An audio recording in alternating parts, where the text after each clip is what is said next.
स्वागत है आपका इंश्योर सिविल सर्विसेज पर। मेरा नाम सौरभ यादव और आपको उत्तराखंड स्पेशल के 4 लेक्चर ऑलरेडी दिए जा चुके हैं। आज उत्तराखंड स्पेशल का 5वां लेक्चर है। अगर आपने अभी तक पिछले लेक्चर्स नहीं देखे हैं तो उन सब लेक्चर्स को जाकर आप देख लीजिए, तब आपको बहुत चीज़ें आसानी से समझ आएंगी। बीच से शुरू करेंगे तो बहुत चीज़ें आपकी मिस हो जाएंगी, आप लोकेशन तक नहीं सही से बता पाओगे। साथ ही साथ आपको बता दें, अगर आप Uttar Pradesh PCS pre exam जो 12 जून को होने वाला उसको दे रहे हैं तो यूपी स्पेशल के आपको लेक्चर दिए गए हैं। जाकर इंश्योर सिविल सर्विसेज के प्लेलिस्ट वगैरह में देखिए, वहाँ पर लेक्चर पड़े हुए हैं। बिहार स्पेशल का भी लेक्चर, अगर बिहार पीसीएस आप दे रहे हैं तो बिहार स्पेशल के लेक्चर 2 लेक्चर बिहार स्पेशल के और पूरा कंप्लीट कर दिया गया है, उसको भी आप देख लीजिए। तो चलिए आज शुरू करते हैं। आज लेक्चर नंबर 5 उत्तराखंड स्पेशल। सबसे पहले हम देखेंगे, पिछले लेक्चर में हम लोगों ने उत्तराखंड की कृषि वगैरह के बारे में कुछ देखा था। आज देखते हैं उत्तराखंड की कुछ जल नीति है। उत्तराखंड राज्य जल नीति 2019। उत्तराखंड राज्य द्वारा राष्ट्रीय जल नीति 2012 में प्रतिपादित मूलभूत सिद्धांतों के आधार पर तैयार उत्तराखंड राज्य जल नीति 2019 को प्रख्यापित की गई, जिसका उद्देश्य जल संसाधनों की वर्तमान स्थिति का संज्ञान लेते हुए इनके नियोजन, विकास एवं प्रबंधन हेतु कुशल ढांचा प्रस्तावित करना है। राज्य जल नीति में विशेष तौर पर जलवायु परिवर्तन के परिदृश्य में इसके कुप्रभाव की चुनौतियों का सामना करने हेतु शमन के उपायों को शामिल किया गया है।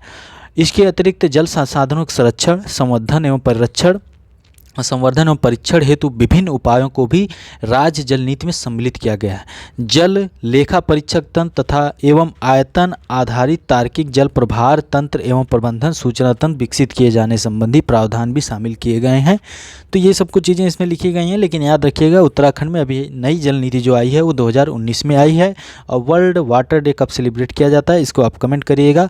हो सके तो आप लोग इसकी थीम भी सर्च करिएगा, थीम भी कमेंट करिएगा। तो आगे बढ़ते हैं। आज हम लोग उत्तराखंड में कौन कौन से मिनरल्स वगैरह पाए जाते हैं उसके बारे में कुछ चीज़ें देखेंगे। उत्तराखंड में खनिज संपदा प्रचुर मात्रा में पाई जाती है। जैसा कि आपको पता है कि 88% एरिया जो है उत्तराखंड का वो पूरे तरीके से क्या है, पर्वतीय है। 12% एरिया प्लेन है। ओके, प्लेन एरिया ये रहा उधम सिंह नगर, ये हरिद्वार, इधर देहरादून में कुछ प्लेन एरियाज इस क्षेत्रों में है और बाकी इधर पर्वतीय एरिया है। 88% एरिया पर्वतीय है। बाकी लेक्चर देखेंगे तो उसमें बहुत चीज़ें आपको पता चल जाएंगी, बहुत कुछ बताया गया है। उत्तराखंड में खनिज संपदा प्रचुर मात्रा में पाई जाती है। इन्हीं खनिज संसाधनों के माध्यम से उत्तराखंड इस प्रतिस्पर्धी दुनिया में आगे बढ़ रहा है। खनिजों का संक्षिप्त विवरण देखते हैं। मैग्नेसाइट, भारत का सबसे बड़ा मैग्नेसाइट भंडार उत्तराखंड के कुमाऊं क्षेत्र में मौजूद है। इधर कुमाऊं है, इधर गढ़वाल, तो कुमाऊं क्षेत्र में मौजूद है मैग्नेसाइट। भारत का सबसे बड़ा मैग्नेसाइट भंडार उत्तराखंड के कुमाऊं क्षेत्र में मौजूद है। यह गढ़वाल क्षेत्र के चमोली जिले में भी प्रचुर मात्रा में पाया जाता है। ओके, मैग्नेसाइट ज़्यादातर झिरोली, देवलधर, तपोवन, पोखरी, बेलाकुची, जोशीमठ, मंदाकिनी घाटी, पिंडर घाटी में पाया जाता है आदि। मैग्नेसाइट परियोजना की पहली भट्टी ने 26 अक्टूबर 1977 को चांडक से काम करना शुरू किया। तो याद रखिएगा मैग्नेसाइट भंडार में उत्तराखंड नंबर 1 पर है। ठीक, चलिए, मैग्नेसाइट की एक बड़ी उपयोगिता है। इसका उपयोग लोहे, स्टील और सीमेंट कारखानों की बड़ी भट्टियों में गर्मी सबूत के रूप में बड़े पैमाने पर किया जाता है। विभिन्न प्रकार के मिश्रण धातुओं के एल्युमिनियम, तांबा, निकल, जिंक के साथ मिलाकर निर्मित किया जाता है और अन्य धातुओं के साथ। इसका उपयोग तेल को शुद्ध करने और एसिड बनाने में भी किया जाता है मैग्नेसाइट का। ठीक है, चाक की बात करें। चाक, मैग्नेसाइट और चाक आमतौर पर एक साथ पाए जाते हैं क्योंकि इनमें आनुवंशिक संबंध होते हैं। चमोली तहसील के जखेड़ा, अगर, गिरिछीना, लोहार घाटी, मुआनी, देवस्थल, कांडा, रायआगर, तरोसी और हुना क्षेत्र के पहाड़ी इलाकों में भी पाए जाते हैं। इधर चाक, मैग्नेसाइट और चाक आमतौर पर एक साथ पाए जाते हैं क्योंकि इनमें आनुवंशिक संबंध होते हैं। चमोली की तहसील इधर देखिए, चमोली में यहाँ पर पाए जाते हैं। चाक का उपयोग मूर्तियाँ बनाने, चीज़ों को सजाने, कीटनाशक, उर्वरक, शिल्प, कागज, बिजली के उपकरण और चिकना पाउडर बनाने में किया जाता है। ठीक है, चूना पत्थर और संगमरमर की बात करें तो कुमाऊं और गढ़वाल में पाया जाता है। या ऊखीमठ तहसील अलखंडा घाटी में बहुतायत में पाया जाता है। चूना पत्थर और संगमरमर भी पाए जाते हैं। पिंडर और लोहावा पट्टी के मध्य टिहरी और देहरादून के निकटवर्ती क्षेत्रों, नीलकंठ के निकट और ऋषिकेश के पूर्व में इस क्षेत्रों में पिथौरागढ़ जिले में गंगोली हाट और नैनीताल और अल्मोड़ा जिलों में भी बड़े पैमाने पर पाए जाते हैं। ठीक है। चमोली तहसील के अलखंड घाटी और बिहारी घाटी में संगमरमर पाया जाता है। तो चूना पत्थर और संगमरमर से रिलेटेड ये चीज़ें हो गई। रॉक फास्फेट, मसूरी और टिहरी गढ़वाल में रॉक फास्फेट की खुदाई पाइराइट्स फास्फेट एवं केमिकल लिमिटेड द्वारा की जा रही है। रॉक फास्फेट मसूरी और टिहरी गढ़वाल में, ठीक है। यह दुर्माला, किमोई, मरसाना, मलदेवता और चमसारी में पाया जाता है। हाल ही में नैनीताल जिले में पाया गया क्या रॉक फास्फेट नैनीताल जिले में भी पाया गया।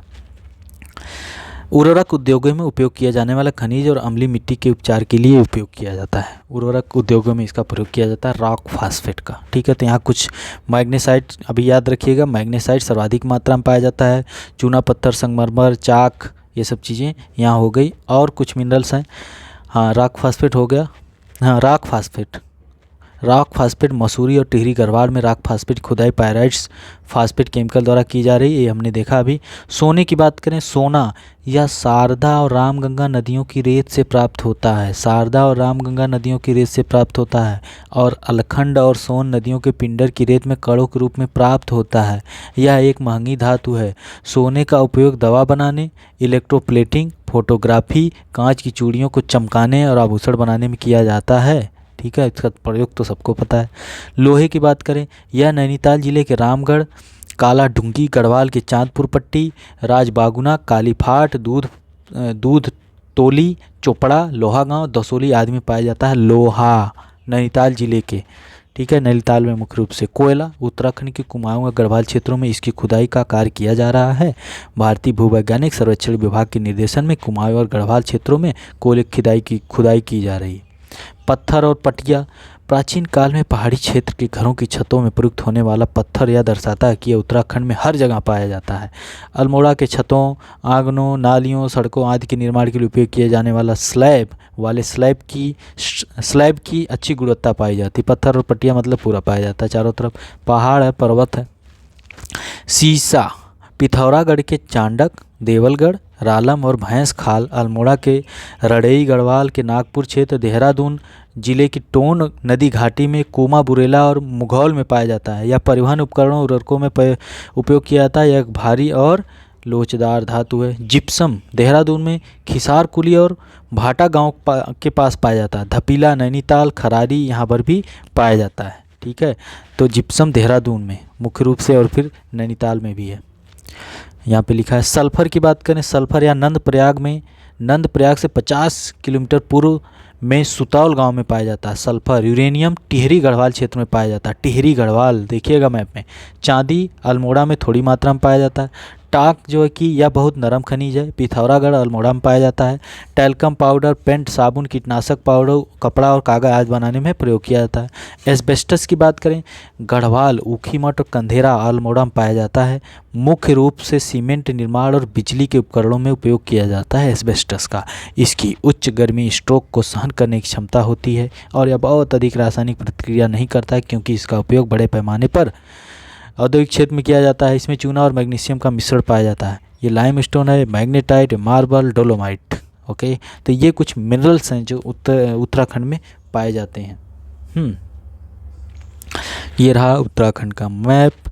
उत्तराखंड की कुछ जनजातियां हैं। उत्तराखंड की लगभग जनजातियां जो हैं, आप देखेंगे कि उत्तर प्रदेश में भी वो सब जनजातियां पाई जाती हैं। जैसे कि थारू जनजाति हो गई, बनरावत जनजाति हो गई, बुक्सा जनजाति हो गई। बुक्सा जो कि बिजनौर और आगरा में उत्तर प्रदेश में पाई जाती है। थारू जनजातियां लखीमपुर वगैरह के क्षेत्र में, तराई के क्षेत्र में पाई जाती हैं।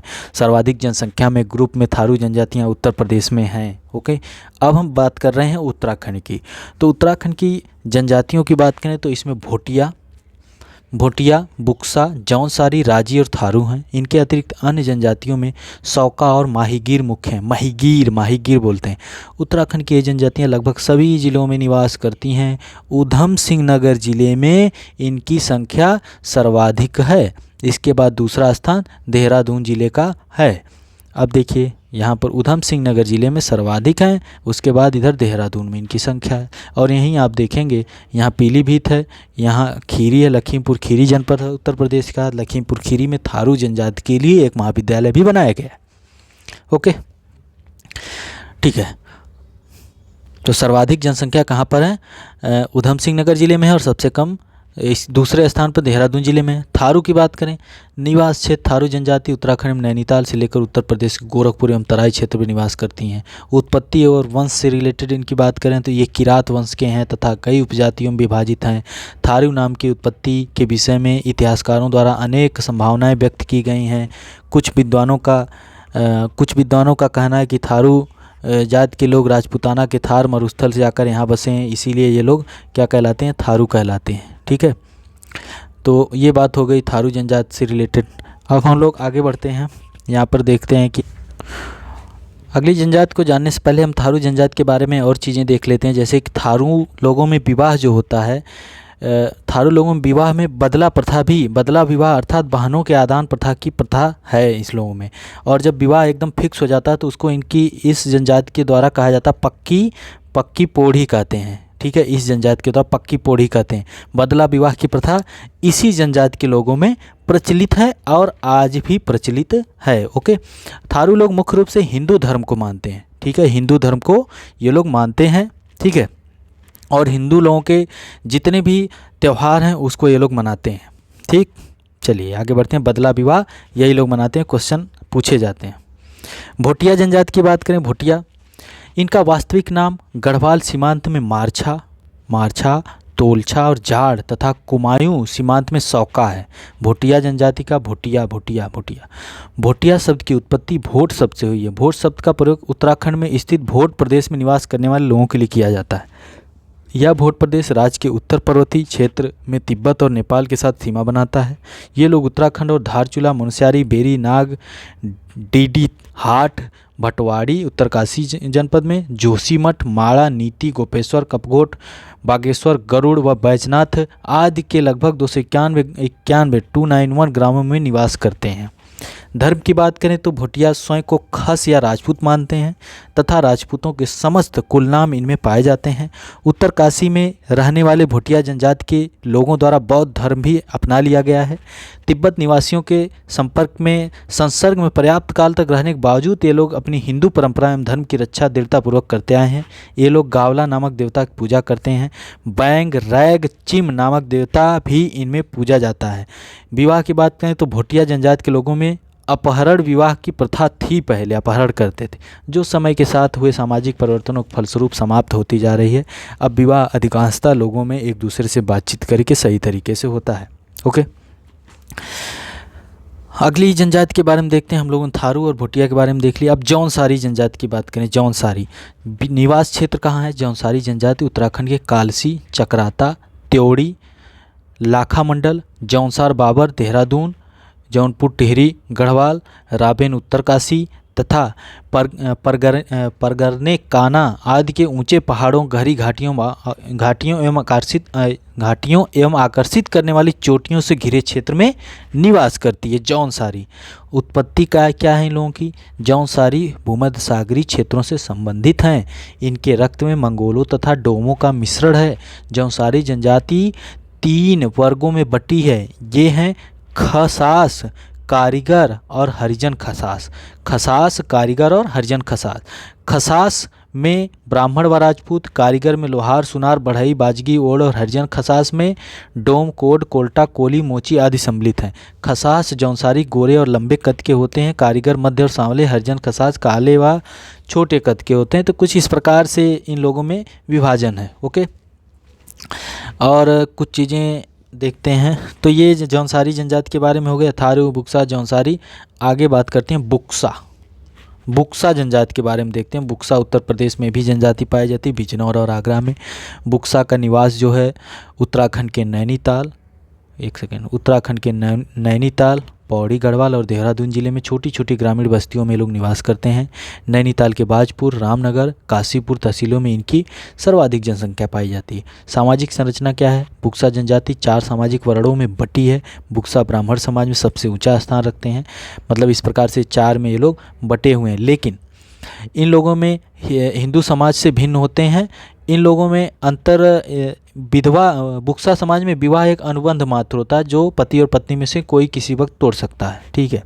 गांव में प्रत्येक जात के बुक्सा बिना किसी भेदभाव के साथ रहते हैं तथा गांव में सहयोग और भाईचारे के साथ जीवन व्यतीत करते हैं। इन लोगों में गोत्र प्रथा बहुत प्रचलित है। गोत्र अथवा गोत्र बुक्सा समाज की व्यवहारिक मूल सामाजिक इकाई है। इलियर बुक्सा समाज को 15 गोत्रों में विभाजित किया है। इलियर बुक्सा समाज को 15 गोत्रों में विभाजित किया है। एक अन्य गणना के अनुसार आदिवासियों के 56 गोत्र केवल नैनीताल जिले में पाए जाते हैं। 56 गोत्र जो हैं कि नैनीताल में ही पाए जाते हैं। विवाह की बात करें तो बुक्सा लोगों में भी हिंदुओं के समान अनुलोम और प्रतिलोम विवाह प्रचलित है। इनमें अंतर्जातीय विवाह अधिक होते हैं। परिवार तथा विवाह का रूप हिंदू समाज की तरह ही है। अधिकांश संयुक्त तथा विस्तृत परिवार है। साथ ही केंद्रीय परिवार भी अब धीरे धीरे उनकी संख्या में वृद्धि हो रही है।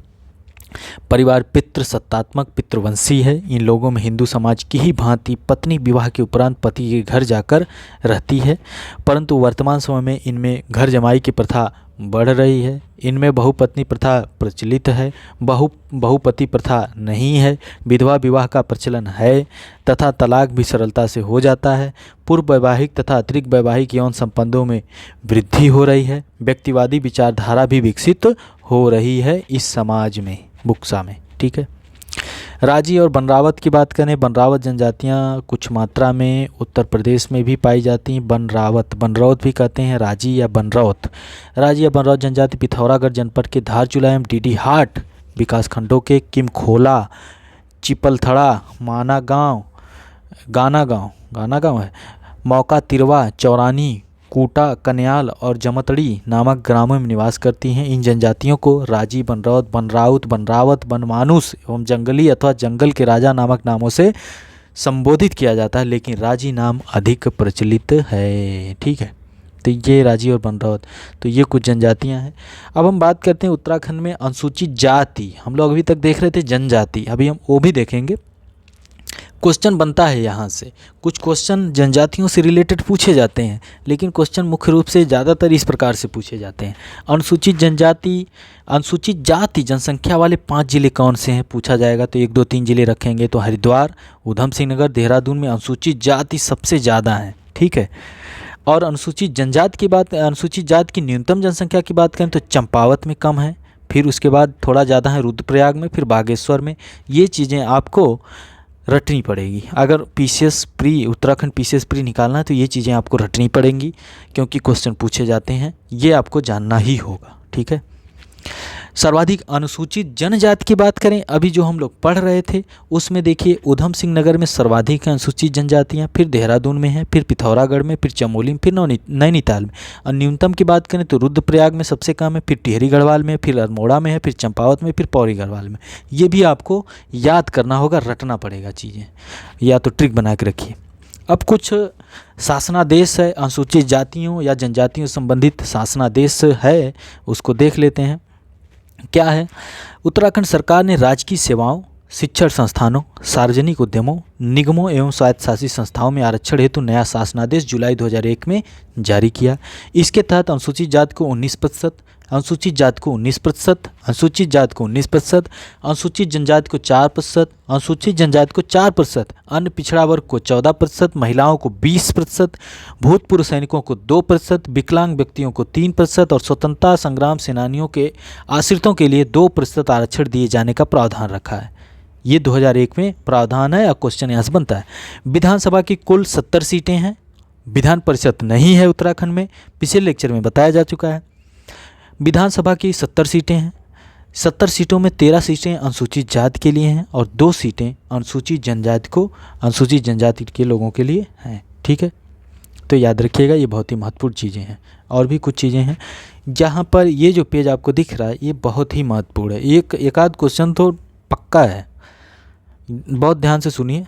चलिए बढ़ने दीजिए, लेक्चर 19-20 मिनट हो रहा है, 30 मिनट हो जाए, 35 हो जाए, कोई दिक्कत नहीं। उत्तराखंड के प्रथम राज्यपाल सुरजीत सिंह बरनाला थे। प्रथम राज्यपाल कौन थे? सुरजीत सिंह बरनाला थे। प्रथम मुख्यमंत्री भी पूछेगा तो प्रथम मुख्यमंत्री नित्यानंद स्वामी थे। ठीक है, प्रथम राज्यपाल सुरजीत सिंह बरनाला, प्रथम मुख्यमंत्री नित्यानंद स्वामी थे। उत्तराखंड उच्च न्यायालय के प्रथम मुख्य न्यायाधीश न्यायमूर्ति अशोक देसाई थे। ठीक है। उत्तराखंड का प्रथम इंजीनियरिंग कॉलेज 1887 में रुड़की में स्थापित किया गया। रुड़की में उत्तराखंड का प्रथम इंजीनियरिंग कॉलेज IIT रुड़की में स्थापित किया गया। प्रदेश में प्रथम पब्लिक स्कूल की स्थापना 1935 में श्री CR दास द्वारा की गई थी, जो इस समय दून पब्लिक स्कूल के नाम से प्रसिद्ध है। दून पब्लिक स्कूल के नाम से प्रसिद्ध है। प्रदेश का क्षेत्रफल की दृष्टि से सबसे बड़ा जिला कौन सा है? चमोली है। प्रदेश का क्षेत्रफल की दृष्टि से सबसे छोटा जिला चंपावत है। हम बता दिए कि च से चंपा, ठीक है। तो सबसे बड़ा चमोली और सबसे छोटा चंपावत। उत्तराखंड का जनसंख्या की दृष्टि से सबसे बड़ा जिला हरिद्वार है और जनसंख्या की दृष्टि से सबसे छोटा जिला रुद्रप्रयाग है। हरिद्वार र से रुद्र, मतलब जनसंख्या की दृष्टि से सबसे बड़ा हरिद्वार, र से रुद्रप्रयाग, ठीक है। सबसे छोटा जिला, सबसे कम जनसंख्या वाला। प्रदेश की सबसे ऊंची चोटी नंदा देवी है, जो 7817 मीटर की ऊंचाई पर है। प्रदेश में सबसे कम गर्मी रुड़की में पड़ती है। प्रदेश का ही नहीं बल्कि संपूर्ण भारत का राष्ट्रीय पार्क 1935 में हेनले नेशनल पार्क जो है कि बना। भारत का कब बना था? 1935 में, जिसे आज़ादी के बाद रामगंगा पार्क नाम मिला। आज इसे जिम कॉर्बेट नेशनल पार्क कहा जाता है। जिम कॉर्बेट नेशनल पार्क कहा जाता है, ठीक है। जिम कॉर्बेट नेशनल पार्क है, टाइगर रिजर्व भी है। प्रदेश की सबसे लंबी नदी गंगा नदी है। प्रदेश की सबसे बड़ी झील भीमताल झील है। उत्तराखंड का सर्वाधिक साक्षरता वाला जिला देहरादून है। सबसे कम साक्षरता वाला उधम सिंह नगर है, उत्तर प्रदेश से सटा हुआ है। प्रदेश का सर्वाधिक वर्षा वाला स्थान मसूरी है। प्रदेश की पहली महिला राज्यपाल मार्गरेट अल्वा थी। तो ये बहुत ही महत्वपूर्ण पेज है, स्क्रीनशॉट ले लीजिए, 1-2 बार देख लीजिएगा, ठीक है। चलिए आगे बढ़ते हैं। हाँ, प्रदेश में कुछ विश्वविद्यालय, कुछ संस्थान वगैरह के बारे में देख लेते हैं। यहाँ से भी क्वेश्चन पूछे जाते हैं, हमेशा पूछे जाते हैं, तो आने वाले समय में भी पूछे जाएंगे। केंद्रीय विश्वविद्यालय हेमवती नंदन बहुगुणा गढ़वाल केंद्रीय विश्वविद्यालय श्रीनगर, ठीक है। तो ये है। फिर राज्य विश्वविद्यालय हैं कुमाऊं विश्वविद्यालय नैनीताल में, उत्तराखंड मुख्य विश्वविद्यालय हल्द्वानी नैनीताल में, दून विश्वविद्यालय देहरादून में, उत्तराखंड संस्कृत विश्वविद्यालय हरिद्वार में, उत्तराखंड तकनीकी विश्वविद्यालय देहरादून, गोविंद बल्लभ पंत कृषि प्रौद्योगिकी विश्वविद्यालय पंतनगर 1960 में बना। ये क्वेश्चन पूछा जाता है। श्रीदेव सुमन उत्तराखंड विश्वविद्यालय टिहरी गढ़वाल, उत्तराखंड औद्योगिक एवं वानिकी विश्वविद्यालय भरसार पौड़ी गढ़वाल, उत्तराखंड आयुर्वेद विश्वविद्यालय देहरादून में। डीम्ड यूनिवर्सिटी हैं, डीम्ड विश्वविद्यालय गुरुकुल कांगड़ी विश्वविद्यालय हरिद्वार। कुछ याद आया गुरुकुल कांगड़ी? इसके बारे में सर्च करिएगा, गुरुकुल कांगड़ी विश्वविद्यालय Haridwar, okay. FRI Dehradun forest research institute कहाँ पर है? देहरादून। वन अनुसंधान संस्थान देहरादून में। ग्राफिक एरा विश्वविद्यालय देहरादून में, ओके। राष्ट्रीय महत्व के संस्थान IIT भारतीय प्रौद्योगिकी संस्थान Roorkee, national institute of technology राष्ट्रीय प्रौद्योगिकी संस्थान श्रीनगर में। कहाँ पे है? श्रीनगर में। राष्ट्रीय प्रबंध संस्थान IIM काशीपुर में है। तो ये कुछ राष्ट्रीय महत्व के संस्थान हैं, और भी बहुत से संस्थान हैं जहाँ से क्वेश्चन पूछा जाता है। एक सेकेंड, हाँ चलिए। प्रशिक्षण एवं शोध संस्थान है कुछ। अब इनको एक एक करके बताना बहुत बड़ी बात हो जाएगी, लेकिन देखते हैं, कुछ महत्वपूर्ण देख लेते हैं। अब जड़ी बूटी शोध एवं विकास संस्थान गोपेश्वर, भारी विद्युत संयंत्र हरिद्वार, इंडियन मिलिट्री अकादमी देहरादून में, भारतीय वन्य जीव संस्थान देहरादून में, भारतीय हैवी इलेक्ट्रिकल लिमिटेड ऋषिकेश में, हिंदुस्तान एंटीबायोटिक लिमिटेड ऋषिकेश में है, और नैनीताल में क्षेत्रीय अभिलेखागार है। भारत खंडीय हिंदुस्तानी संगीत महाविद्यालय ये देहरादून में है, और उच्च स्थलीय पौध संस्थान श्रीनगर में है। वन अनुसंधान संस्थान देहरादून में है, और Amrapali institute of hotel management Haldwani में। तो ये प्रशिक्षण एवं शोध संस्थान है, इसको आप लोग स्क्रीनशॉट लेके देख लीजिएगा। यहाँ से क्वेश्चन बनते हैं, बिना देखे ना जाइएगा, 1-2 बार देख लीजिएगा। अब यहाँ पर भी वही सब चीज़ें दी गई हैं। Academy of management study Premnagar, ये सब कुछ क्वेश्चन बनते हैं यहाँ से। साक्षरता की बात करें, वैसे एक बार हम लोग देख चुके हैं साक्षरता के बारे में। वर्ष 2011 की जनगणना के अनुसार राज्य की साक्षरता 78.80% है। कितनी है? 78.80% है। उत्तर प्रदेश की कितना है? 67.70, ठीक है। प्लस कर देंगे तो 77.70 हो जाएगा। +10 कर देंगे और -10 करेंगे तो कितना हो जाएगा 57.30 ऐसे कुछ है महिला साक्षरता, ये पुरुष साक्षरता। लेकिन उत्तराखंड की हम बात करें तो उत्तराखंड की साक्षरता 78.80% है, जिसमें पुरुष साक्षरता 87.40% है, यानी 78 है, 78 ऐसे लिखा है, इसको 87 कर दीजिएगा। टोटल में इसको इधर उधर पलट देंगे तो 87.4 हो जाएगा प्रतिशत, तथा महिला साक्षरता 70% है। इसको याद करने की जरूरत नहीं है, याद रखिए 70% महिला साक्षरता है उत्तराखंड। उत्तराखंड का सर्वाधिक साक्षर जिला देहरादून है, जिसकी साक्षरता 84.720 है। इसमें पुरुष साक्षरता 89 है और महिला साक्षरता कितनी है, महिला साक्षरता 78.50। राज्य का न्यूनतम साक्षर जिला उधम सिंह नगर जिला है, जिसकी कुल साक्षरता 73.010% है। इसमें पुरुष साक्षरता 81, महिला साक्षरता 64.40% है। ठीक है, तो ये उत्तराखंड स्पेशल का जो लेक्चर था, यहाँ पर बहुत सी चीज़ें देखी गई हैं। अब बहुत कम ही चीज़ें बची हैं, बहुत थोड़ी सी चीज़ें बची हैं, तो उसको जो है वो सब चीज़ें हैं, जैसे कि उत्तराखंड के लोक नृत्य हो गए, उत्तराखंड में कौन कौन से मंदिर वगैरह हैं, और उत्तराखंड में थोड़ा बहुत और चीज़ें कुछ बची हुई हैं, तो एक लेक्चर में उसको कवर कर दिया जाएगा। लेकिन प्रयास ये रहेगा कि एग्ज़ाम के 2-4 दिन पहले उसको कवर किया जाए, या फिर जल्द ही कवर कर देंगे। फिर एग्ज़ाम के पहले करंट अफेयर जो उत्तराखंड का होगा उसका स्पेशल लेक्चर दे दिया जाएगा। ठीक है, बाकी आप लोग यूपीपीसीएस वगैरह अगर दे रहे हैं तो यूपीपीसीएस के लेक्चर देखिए। 2 फरवरी से शायद लेक्चर 2 फरवरी के बाद ही पड़े, तो 2 फरवरी से सारा लाइव रहेंगे, उनका लाइव लेक्चर देखिए। इंश्योर सिविल सर्विसेज को सब्सक्राइब करिए, इंश्योर सिविल सर्विसेज टेलीग्राम को ज्वाइन करिए, सौरभ ऑफिशियल टेलीग्राम चैनल को ज्वाइन करिए। बहुत बहुत धन्यवाद, मिलते हैं आपसे अगले लेक्चर में।